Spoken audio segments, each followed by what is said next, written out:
एक बार ऋषि मुनियों की सभा में यह बहस छिड़ गई कि कौन सा युग सर्वश्रेष्ठ है, जिसमें मनुष्य भगवान की प्राप्ति, भगवत प्राप्ति कर सके और इस भव सागर से पार उतर सके।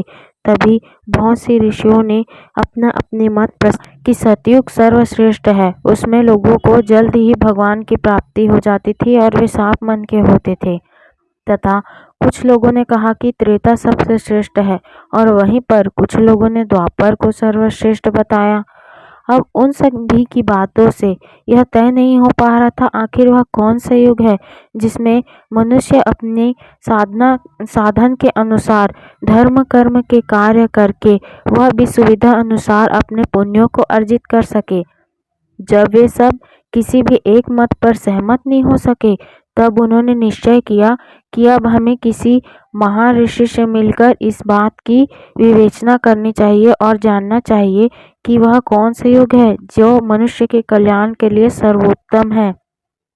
अब सभी ईशन काल चक्र में महर्षि व्यास जी के अलावा धरती पर कोई भी ऐसा मनुष्य नहीं था जो महर्षि व्यास से गुणवान तथा श्रेष्ठ हो सके।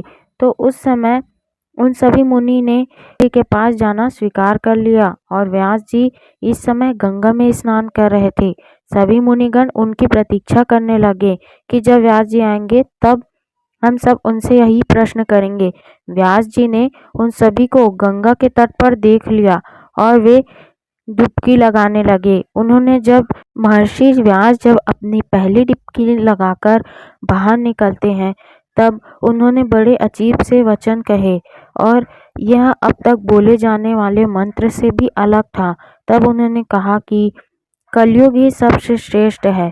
जब वह दूसरी बार डुबकी लगाकर निकले तब उन्होंने कहा कि सेवक ही साधु है और साधु ही सेवक है।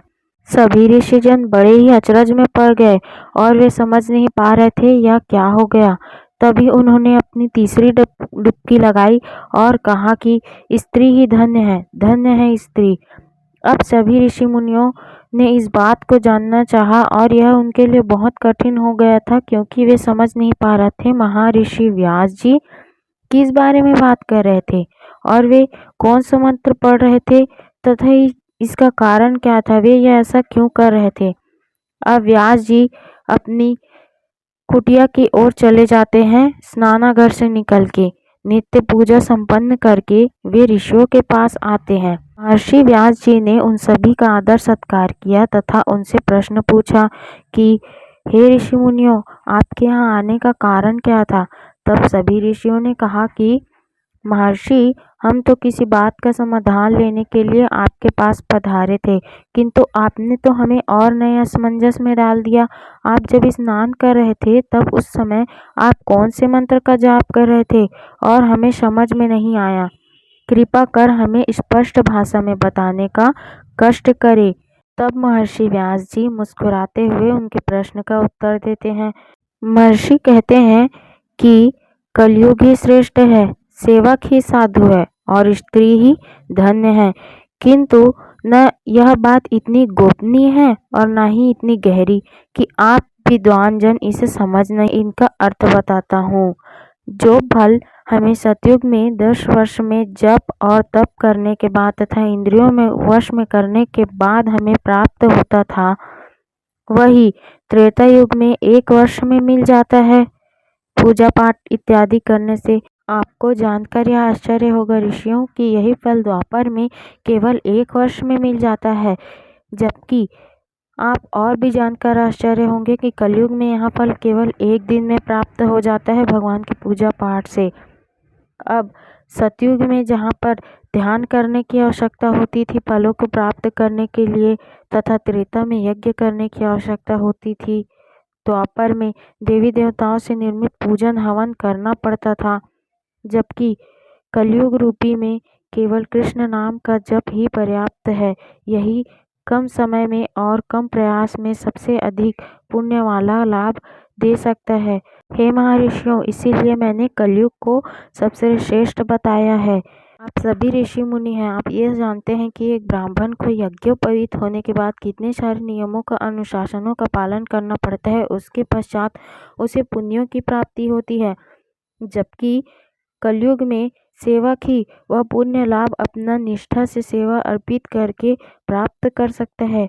इसीलिए मैंने साधु की तुलना सेवक से की है और कहा है कि सेवक ही साधु है। दूसरा, यदि अब यहाँ पर बात स्त्री की जाए तो न सिर्फ उनका योगदान महान है बल्कि वे सबसे आसानी से अत्यधिक पुण्य अर्जित कर लेती है। वे अपने मन, वचन और कर्म से अपने परिवार की सेवा में लगी होती है, जो उन्हें महान पुण्य अर्जित करने में मदद करती है, क्योंकि दिनचर्या में ही वे ऐसा कार्य कर लेती हैं। इसीलिए मैंने उन्हें सबसे धन्य कहा है और कहा कि धन्य है स्त्री। मैंने अपनी यह बात आप सभी को बता दी। अब आप बताइए कि आपका पधारना कैसे हुआ।